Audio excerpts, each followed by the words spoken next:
এই শীতের কনকনে ঠান্ডায় গরম গরম ধোসা ইডলি, আবার যদি হয় মশলা ধোসা, তাহলে তো আর কথাই নেই।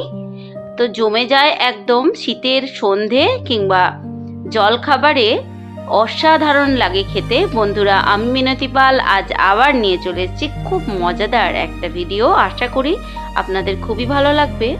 আর যদি ভালো লাগে তো আমার চ্যানেলটিকে সাবস্ক্রাইব করে পাশে থাকা বেল নোটিফিকেশনটি অল করে রাখবেন। অবশ্যই একটা সুন্দর কমেন্ট করবেন, লাইক দিয়ে দেবেন, আর হাইপ করে দিতেও কিন্তু ভুলবেন না। তো বন্ধুরা, বানিয়ে নিয়েছিলাম ইডলি। তো প্রায় বানিয়ে থাকি, এই যে দেখালাম তড়কা দিয়ে ইডলি আর ইনস্ট্যান্ট ইডলি বানিয়েছিলাম। আর এই যে ইডলি, ধোসা, সাম্বার, তারপর নারকেল বাদামের চাটনি, এটাও আমি অনেক আগে বানিয়েছি। আমার চ্যানেলে গিয়ে ভিজিট করে আসলে প্রথম দিকের ভিডিওতে কিন্তু এগুলো পেয়ে যাবেন। আর এটা বানিয়েছিলাম একরকম ইউনিক ধরনের, সম্পূর্ণ নিরামিষভাবে ব্যাটারের মধ্যে সমস্ত রকম সবজি দিয়ে এই ধোসাটা বানিয়েছি। এবার যে ধোসাটা আমি বানাবো সেটার জন্য যে নারকেল বাদামের চাটনি বানাচ্ছি, তাতে কিন্তু আমি বাদামের সাথে পামকিন সিডও ব্যবহার করেছি। তো পামকিন সিড দিলে কিন্তু এটা খুব হেলদি হয়ে যায়। তো এর সাথে শুকনো খোলা একটু ভেজে নিচ্ছি। আপনারা চাইলে খোসাটা কিন্তু হাতে করে একটু রগড়ে উঠিয়েও দিতে পারেন। আমি কিন্তু খোসা সমেতই এটাকে পেস্ট করে নেব। কালারটা একটু হয়তো অন্যরকম হবে, কিন্তু এমন কিছু স্বাদের হেরফের হয় না। তখন ক্যামেরাটা ডিস্টার্ব করার জন্য লাইটের একটু প্রবলেম হচ্ছে, আপনারা তাই একটু অ্যাডজাস্ট করে দেখে নেবেন। এদিকে নারকেলটা উঠিয়ে নিয়ে রেখেছি, সাথে নিয়ে নিয়েছি সামান্য পরিমাণ চিনি, নুন, আর 1 চিমটে তেঁতুল নিয়েছি, আর নিয়েছি 2টো কাঁচা লঙ্কা আর আদা। তো এই সমস্ত রকম কিছু দিয়ে একসাথে আমি মিক্সিতে পেস্ট করে নেব।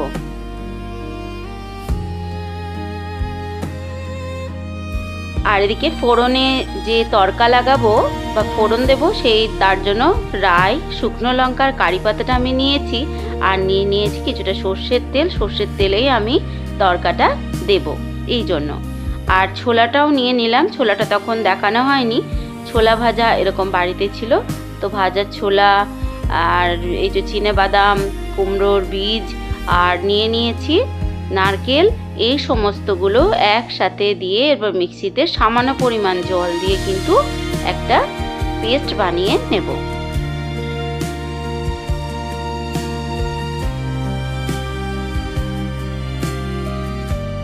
তো এবার গ্যাসে বাটিটা বসিয়ে দিয়েছি। এবার ওর মধ্যে সর্ষের তেল দিয়ে শুকনো লঙ্কা আর রাইটা ফোড়ন দিয়ে কারি পাতাটা দিয়ে দিলাম। আর খুবই মুশকিলের হয় এই সময়টা। এবার পরিমাণ মতো জল দিয়ে একবারে রেডি করে নিয়েছি, সেটাই গুলিয়ে দিলাম। এটা না একটুখানি ঠান্ডা হয়ে যাওয়ার পর মোটা হয়ে যায়, তাই একটু পাতলা পাতলাই রেখেছি। আর ইডলি মেকারের মধ্যে জল দিয়ে তাতে 2টো ডিমও সেদ্ধ করতে দিয়ে দিয়েছি। আর ইডলির যে খাপগুলো আছে তাতে সর্ষের তেল একটুখানি হাতে করে বুলিয়ে নিলাম। এবার ইডলির ব্যাটারটা অল্প অল্প করে দিয়ে দেব। এবার বলি ইডলির ব্যাটারে আমি কি দিয়েছি সেটা আমি একটু পরে দেখাচ্ছি। আর এটা আগের দিন থেকে আমি কিন্তু বানিয়ে নুন ছাড়া সমস্ত কিছু দিয়ে, এত ঠান্ডা তাই বাইরেই ঢাকনা চাপা দিয়ে রেখে দিয়েছিলাম। এতে করে কিন্তু ইডলিটা খুবই ভালো হবে আর স্পঞ্জি হবে। তো সমস্ত দিয়ে ঢাকনা লাগিয়ে 10 মিনিট এবার ভাপিয়ে নেব। আর এদিকে আবার ধোসাটা বানানোর জন্য যে চালটা আমি রেডি করে নিচ্ছি, বাটাটা, তার মধ্যে আছে চাল, কলাইয়ের ডাল, আর আছে ছোলার ডাল। একসাথে আগের দিন রাত্রে আমি ভিজিয়ে নিয়েছি, সেটাই জল থেকে তুলে আমি ভালো করে মিক্সির মধ্যে দিয়ে দিলাম। আর দিয়ে দিচ্ছি সামান্য পরিমাণ জিরে। আমার কাছে মৌরিটা শেষ হয়ে গেছে, মৌরি দিলেই সব থেকে বেশি খেতে ভালো হয়। জিরে, আদা আর কাঁচা লঙ্কা দিয়েছি। আর ধনে পাতার যে ডাঁট মতো অংশগুলো আমরা ফেলে দিই, সেটা আমি না ফেলে দিয়ে এইভাবে পেস্ট করে দিয়েছি। আর এদিকে বানিয়ে নেব আলুর যে মশলা ধোসা বানাবো, তার জন্য একটা ভাতের হাঁড়িতে সেদ্ধ আলু আমি তুলে রেখেছি, কিছুটা তেল লঙ্কা খড়াও তুলে রেখেছিলাম।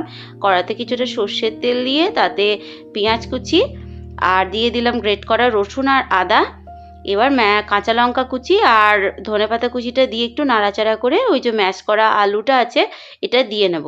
আর যে শুকনো তেল লঙ্কা খড়া একটুখানি রেখেছি লঙ্কা ভাজা, সেটাও একসাথে মিশিয়ে নেবো। তো এর মধ্যে নুন আর একটু হলুদ দিয়ে দিলেই হয়ে যায়, কিন্তু আমি একটা বুদ্ধি করেছি, আগের দিন বানানো নিরামিষ বাঁধাকপির তরকারি ছিল, এতে নুন মিষ্টি অন্যান্য মশলা হলুদ সবই দেওয়া আছে। তো এই তরকারিটাই শীতের দিন তো খুব ভালোই আছে, তাই আমি আলুর ওই চোখাটার সাথে মিশিয়ে একবারে সুন্দর একটা পুর বানিয়ে নিলাম।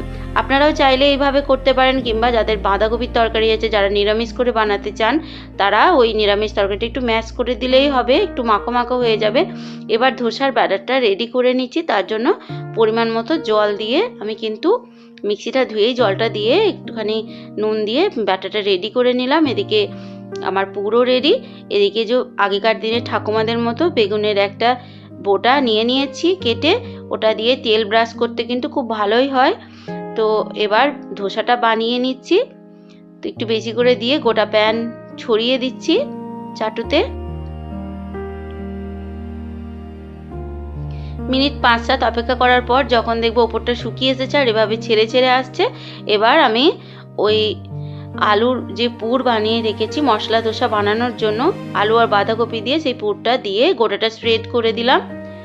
তো আপনারা সকলেই বানিয়ে থাকেন, আমি কিভাবে বানাই সেটাই আজকে আপনাদের সাথে শেয়ার করছি।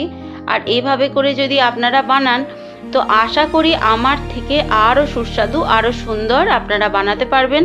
আমি একদম খুবই সাধারণ একদম হোম স্টাইলের যেরকম রান্না আমরা বাড়িতে করে থাকি ব্যস্ততার মধ্যে, সেই রকমটা করেই কিন্তু আমি আপনাদের সাথে শেয়ার করি। আমরা বাড়িতে যেটা বানাই যেটা খাই সেটাই আপনাদের সঙ্গে শেয়ার করি। এর জন্য আলাদা করে কোনো আড়ম্বর সহকারে ভিডিও কিন্তু আমি করতে পারিও না, আর আমার সময়ও হয় না। তো আমরা যেটা খাই যেরকমভাবে বানাই সেটাই কিন্তু আপনাদের সাথে ওই জন্য শেয়ার করে নিলাম, যাতে আপনারা উপকৃত হন বা এইভাবে বানিয়ে খেতে পারেন। তো এবার এইভাবে পরপর বেশ কয়েকটা ভেজে নিচ্ছি। এটাই আমার সবথেকে সুন্দর হয়েছে বলে মনে হচ্ছে। তো বাড়িতে খুব প্রিয় মানুষজন এলে মনে হয় যেন একটু কিছু বানিয়ে ভালো কিছু খাওয়াই, তখনই এইগুলো আমি বানিয়ে নিই। আর এদিকে দেখুন ধোসাটা একটুখানি বাইরে ঠান্ডা করতে দেওয়ার পর কিন্তু আপনি এরকম উঠে চলে আসছে, ইডলিটা। তো এরকম ইডলি দিয়ে দিয়েছি, আচ্ছা ডিম সেদ্ধ করতে দিয়েছিলাম সেটাও দিয়ে দিয়েছি, আর নারকেল বাদামের চাটনি। বাস এটাই আজকের আমাদের মেনু। বন্ধুরা, কেমন লাগলো আমার ভিডিওটি অবশ্যই কমেন্ট করে জানাবেন। আবারও মনে করিয়ে দিচ্ছি, এটা আমার ক্রিয়েশনের চ্যানেল, তাই আমার সমস্ত রকম ক্রিয়েটিভিটি আমি আমার এই চ্যানেলে আপলোড দিয়ে থাকি। তো আপনারা আমার সমস্ত রকম ভিডিওই দেখবেন, আমার পাশে থাকবেন। তবে আজ এই পর্যন্ত, এতক্ষণ সাথে থাকার জন্য অসংখ্য ধন্যবাদ জানিয়ে আমার ভিডিওটা আমি এখানেই শেষ করছি। নমস্কার।